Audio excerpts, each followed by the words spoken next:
Welcome back to another episode of the Breakup Diet. Today, perfectionism.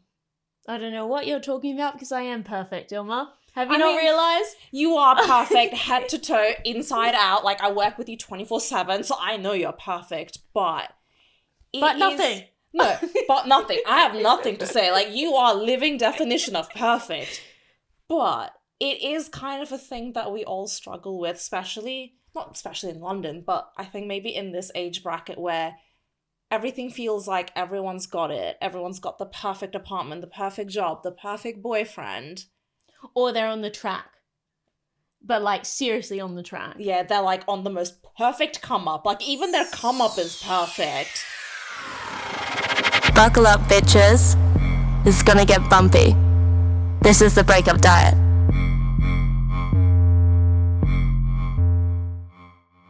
Wherever you're watching this, be it YouTube, Spotify, Apple Podcasts, like, anything, could you please, like, follow us, subscribe, whatever, because it really helps. We're a growing podcast, so every bit of support helps. So we really appreciate it. It's actually such a weird age, being, like, in your 20s to late 20s, like mid to late, because you're expected, basically, from 20 to 25, it's kind of cute. You're young, you're naive, it's cute. Bang! 25 happens. Where's the husband? Where's your job? Where's your mortgage? Where are your dogs? Yeah, you can't be on the, like, streets anymore. No, you can't be on the streets, but you can't be on the minimum wage, you know what I mean? Like, I'm like, I haven't even made the minimum wage. I'm like, fuck! I'm behind. I'm always behind, but I'm even more behind. That's how I feel. I'm like, oh. It's a lot, and I feel like not only that, there's also perfectionism in mastering the breakup. You've got that pressure to be the perfect one after the breakup. As in... Yeah, win the breakup too, which is not good. The perfect win. Yeah, basically, the perfect win where you've had the glow up, you've got the hotter current partner, you've got a better career than them now. Yeah, that's hard. That's a lot of pressure. Honestly, I feel like perfection equals pressure. I don't know why I have such a weird stutter today, but I can't speak properly. No, you're fine. I just said pressure. You can say it again if you want. Yeah. Pressure. Stress is what perfection is, and I don't have time for it. But then I want it too. Yeah, I want the perfect life, and... Yeah. I feel like we have the perfect life if we kind of... grab it by the balls. So that's what you look like you were doing. You're like... Yeah. I haven't done that in ages. I feel like you're pretty perfect. As in, like, you are. You are. Let's kiss. The facelift helped. No, I'm joking. It did. Back to being perfect and, like, having the perfect breakup. There isn't really a perfect breakup, though. Because every breakup is different. Like, yes, the perfect breakup, like, the ideal one would be to win the breakup. You know, be the most successful, best looking partner after, act like, yeah, it hurt you, but you've moved on so easily, and, like, you're, like, just better, which actually we preach, so maybe we should. Shit. But realistically, it's okay that it's not, and it's okay to not be proud of what you do after. Yeah. I think. No, I get you. Like, you don't need to be on this constant hunt for perfectionism, especially after a breakup when you're going through something quite drastic. You're mourning a loss of someone who's technically alive. Yeah. And who might be living just around the corner from you. Yeah. Like, remember what our favorite breakup coach said, Paige? 6 weeks, the first 6 weeks after a breakup is I feel like... I always say this. Yeah, I feel like you, even if it's not, like, even if you were over it after, like, 2 weeks, you'd be waiting for the 6th, because you'd be like, nope, I'm still in shock, Yaz. I'm like, no, it's not, that's just a general thing. It's not always the case. It's not always, but I think people should take that into account before they start applying this pressure to be perfect after the breakup, you know? Yeah. To be fair, to be perfect after the breakup, you basically can't react until after you're angry. Because you're going to be angry. you're going to be angry, you're going to be upset, you're going to be hurt, you're going to be, I don't know, sad, horny. All the waves of emotional, like, levels. Yeah, so if you wanted to be like, I don't know, perfect so that they are like, what the hell? Then you just have to not react, really. Basically, you gotta be nonchalant, and I feel like being nonchalant after a breakup is not possible. Yeah, you're just fake if you do that to be No, like, you must be like, I don't know, either heart of like heart of steel, or... Yeah, or you didn't care, or you're just like... Maybe the beta blockers are working. Yeah, I don't know what it is, but yeah. Yeah. But you know, you could also... Another thing of being perfect, or having the like ideal would be... Not just in breakups, but in people have it in relationships. Because, which we always say this too, social media. And just everybody else. Because everybody, like, obviously, I mean, your close friends, you probably bitch about the small annoying things because it's more fun to talk about the shitty things with friends than the good stuff. But everybody else, you probably say only the good things. And especially on social media, you're only going to post, like, the highlights of your relationship. The Valentine's dinner, the... holidays, like, what social media sells you off this relationship, it's not the real full story, which I think... Yeah, because imagine also, sorry, you just triggered me, because and I was like, what? Because imagine if you were with somebody, and then they posted after your argument, and you're with them, and you're crying, being like, he texted this other girl that he met on the night out with all the boys. And, like, you're crying on TikTok straight away. And you're not breaking up. You're still in a relationship. That would be wild. I feel like that is kind of the norm. Like, I've done that. I've been on the other end. That's why I can wholeheartedly say what you see on social media with relationships is not the real deal. Like, I used to do, like, reels with my ex. And we looked like the cutest, like... married couple. God. Look where we are now. Yeah, and it's also that I watched that documentary. This is so gross. Sorry, like, all this hair on my hairband, like a little rat. Is that documentary? Gabby Petito, right? Yeah, wild. That is. Listen, we could talk shit for another 45 minutes. Watch that documentary. That is what we're talking about. What the hell? They look like they had such a happy life. Or she's saying to other people she's fine. Not fine. Killed her. And then killed himself. Sorry, this is really rough and really not nice, but Jesus. And you would think, if you didn't know them, I reckon they're followers. Not that I didn't follow them, did you, or anything? I didn't know who they were before the Netflix thing. But... I reckon if we did, we would have thought that they were like this cute, wholesome, traveling couple together. Oh my God, so exciting. I mean, think about Molly, May, and Tommy. Like, we thought that they were it. Endgame. You just did not see it coming. Yeah, but they're probably getting back together now. Probably. But, you know, in her documentary, she said that during her sister's wedding, they had, like, an explosive argument, and then, look, she posts this. Yeah. The most magical weekend or whatever. You know, you just can't take anything on social media. Yeah, you can't. But then it's hard not to if you're seeing it day in, day out. You're looking at it. Also, it's hard because not everything on social media is fake. So then you are actually looking at some things being like, oh no, I know that she definitely did that and they had a great time. So then maybe they did. Yeah, how does someone separate from that, really? And the whole built-up expectation in your head of, like, wanting that. Thing is, when you see other people having their perfect relationships, I think sometimes you just have to accept that, you know what? That's their life. That's okay. I'm living my life, and my life is actually pretty great. If you're healthy, if you've got a job, if you've got a place to live, I think, like, fuck, practice some gratitude. Yeah, I get what you're saying. But... it's hard. Yeah. And it's not realistic. It's hard. Because it's just in your face 24/7. Like, you can't escape perfectionism. You know, even us, even our episodes, you'll never see, like, our tech issues. You might, maybe on TikTok, but, like, the amount of tech issues we have, or, like, guest dropouts or whatnot, like... Yeah, or just not knowing how to fix a problem. No, exactly. And then you Or see like uploading, and there is a problem, and then it's too late, and I either have to take it all down, and then we lose our views, or we lose our stuff, and then...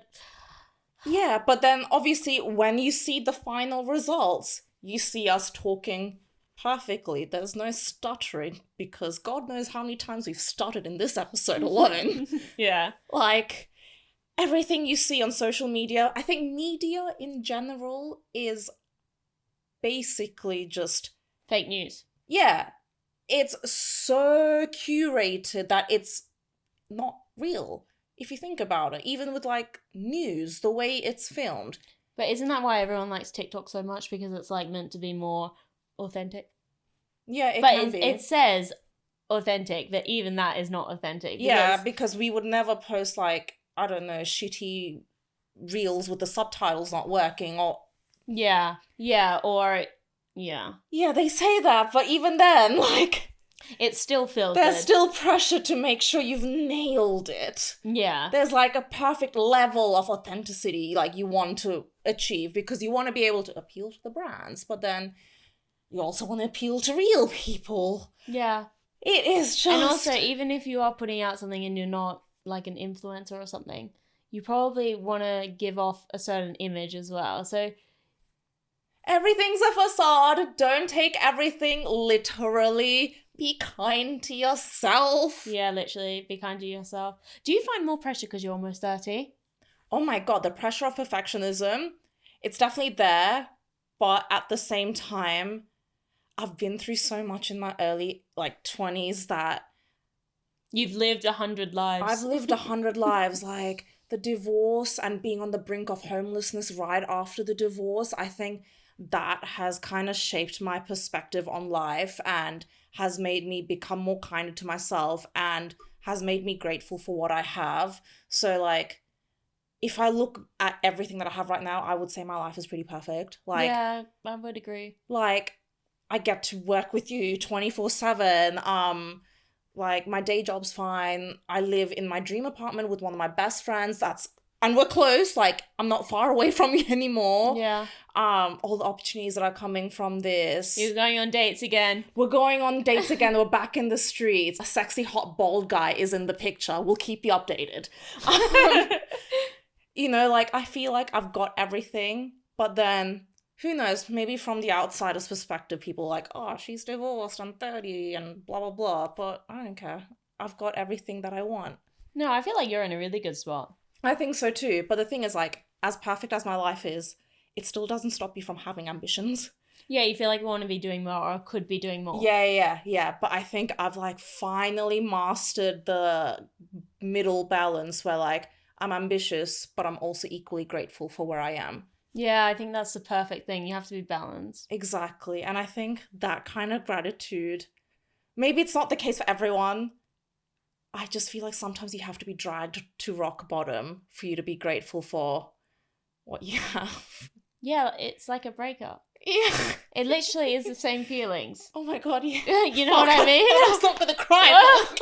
Yeah. It is the same feelings. Whenever I feel in the trenches, not for a breakup, but just in the trenches, feel so rock bottom, not straight away, but a little bit later, I normally am excelling, or the next day I'm excelling in grasping what the hell I'm gonna do to fix something.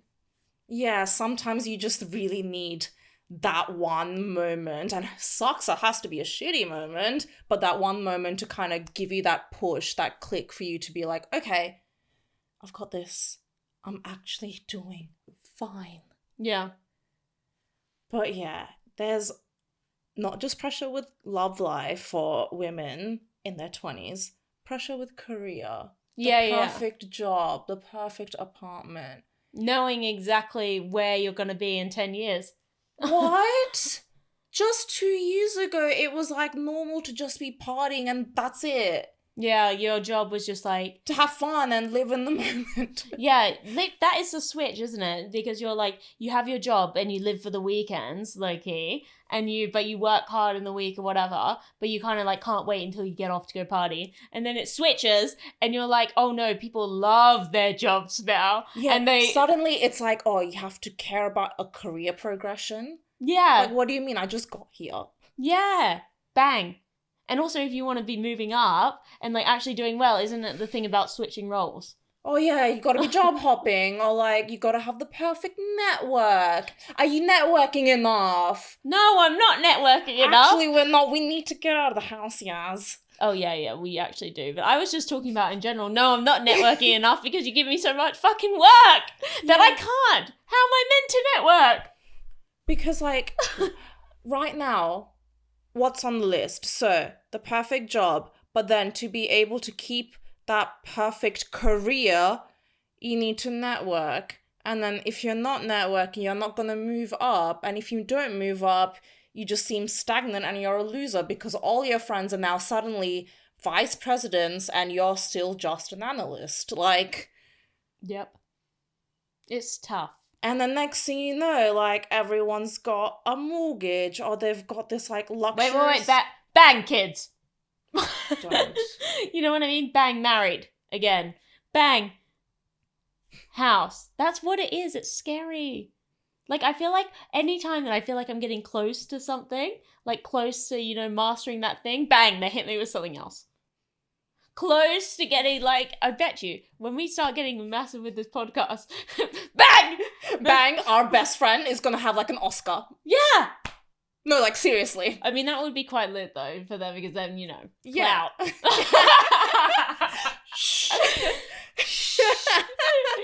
But I love successful friends. yeah, we're only friends with them because they're successful. No, but no, or like, bang, they're having a kid. That's gonna just stress me out in general. And they're having the kid on purpose. Yes. Like, they're not on the pill anymore. Yeah. They took the coil out. Yep. Because they're ready. Because they're at that age where they should be. Bang. Scary. Oh. Bang. Don't have any friends anymore because they're with their family the whole time and their friends don't matter. Yeah, and it's like, you don't want to be that loser friend that's like, oh, like, let's go out. Yeah. And they're like, oh, honey, like, I've got school fees. And you're like, what? Yeah. What does that mean? Yeah, it's scary. Honestly, life is kind of scary. And it's way more fun when you're younger. Like when you first leave school. Oh, yeah. Yeah, you're in uni. Straight out of high school, college years. Yeah. Those Yeah. first 3 years. Yeah. But the thing is, you can turn around this perspective. The great thing about life is that we don't have to be on the same journey as everyone else. Yeah, this is true. Like, we don't need to have kids. We're not ready for kids. Our friends are, and that's amazing for them. Mm. Which is why I think you should just be kinder to yourself and remind yourself that it's okay to do your own thing. Yeah, it is okay, but there's just expectations. Yeah. There's expectations and there are timelines for women especially. Oh, but when I say, because I've dropped out of the timeline because of my divorce, which I'm so grateful for because I no longer have to be part of that race anymore. And I think you just need to shift your perspective. Maybe sometimes the timeline's not real. Maybe it's not for you. Maybe you can create your own timeline. Yes. And I think that's what's perfect about life, because it's your life. You can create your timeline. You can control your life. You're very inspirational right now. I feel like you're on the stage, you know, when people give the things and they're like, you can do it! Just believe. No, but that's true though. No, I believe you. Oh, I believe you. I didn't say anything. I was But I mesmerized. believe you. And I believe in you. Us. I believe us. I believe in you. I believe we're all meant to be successful in our own unique ways. And besides our ex. Look, my ex is fat now, so I've already won. Successfully fat. Yes. See, and that's perfection for him because he gets to eat all the pork butties that he couldn't eat when he was married to me. There we go. Yeah, Great. He's We on love his that. perfect journey now. I no longer have to not feel gaslit for not wanting to cook pork. There we go. I'm Muslim. There we go. Yeah. It all works out. Another thing that we're meant to allegedly be perfect at is managing our money. Yeah, I find that one hard. I haven't been good at that. I'm on TikTok, and it's so funny how we're like, oh, TikTok's more authentic and less like pressury. Babe, I'm seeing this like 24-year-old girl who's got £75,000 in savings. Mind you, she's like from a normal working class family, so it's not like her parents helped her out. And then she's like on track to retire by age 40. Like, What? yeah, because she's like got all these investment hacks and tricks and stuff with the stock Can you send market. it to me? Like, I will. It's insane the amount of knowledge that we have access to, yet we still feel like we're behind. You know what I do? I will get really stressed about this sorts of things. Like, that's a prime example. Get really, really stressed about it because I didn't have an ISA. I was like, what the fuck Neither is do that? I. Do you? I only just got it. Shit. No one told me that. And, like, my parents didn't know, so they didn't tell me. They're not from the UK. And then, bang, and I was like, oh my God. And then I basically stressed, set one up, but I haven't actually done anything. It's been like that for the last, 4 months. You know what I mean? And I could have been getting, an extra 1,000. I think you can put, 4,000 in and get the extra 1,000. But, that is another prime example of what I do. I will stress about it. I'll sort it out. I'll do all this stuff. And I'm like, yes, I got it. I got my shit sorted. And then I just don't do it once I've got it. It's just insane because why is there pressure for us to have all this money when where is this money meant to come from? Yeah. Also, how do people have, the minimum wage? I don't understand. And then still invest. And then still even just buy groceries. Sorry, but why are groceries so expensive? This is a full-blown fucking rant, this episode. But what? I spend so much money not even going out, not leaving the house, on my groceries. I look at my credit card bill and I'm like, how am I spending this much when I don't even have a Chanel bag or a holiday to back it up, if that makes sense? Yeah. Where is this money disappearing into? Yet, how are people saving? I don't understand. I genuinely don't And then understand. how are people getting this mortgage? I don't know. And then also, they're not just putting it into the ISA, they're also investing it in all these other funds and all this other stuff as well. And then also, they have a side business that's taken off that they then have about 10 avenues of income just coming in and out. And they don't, and then they also have the time to only work half a day. What? How do they hack it? What the actual hell? I don't understand. Or do you think it's all a facade and it's all just fake it till you make it and then bang? You know what? That could be it, because sometimes you don't actually realize how hard and how much blood, sweat, and tears is going through someone's hard work behind the scenes. Because we said with social media, we only see the final product. Yeah. Even with our friends with jobs, we only hear about oh, they got the promotion, we're celebrating that, but we don't actually know how much work they've put into it. Yeah, but if they're still I don't know, out and about all the time, I'm how? Drugs? Yeah, loads of Adderall or something. I don't know. Yeah. Yeah, straight from Superhumans. Actual Elon Musk superhumans. has got a secret deal with them and then they're just excelled. Yeah. And I want to get on it, so... Yeah. If you're listening. Yeah. Yeah. Do you have anything that you want to break up with? Well, breaking up with perfectionism was something that I have successfully broken into, and I think I've replaced perfectionism with the art of consistency. I think when you focus on consistency instead of perfectionism, you definitely work more harder. You get more done because you're not confined to perfect expectations and you're just putting in work and you're going.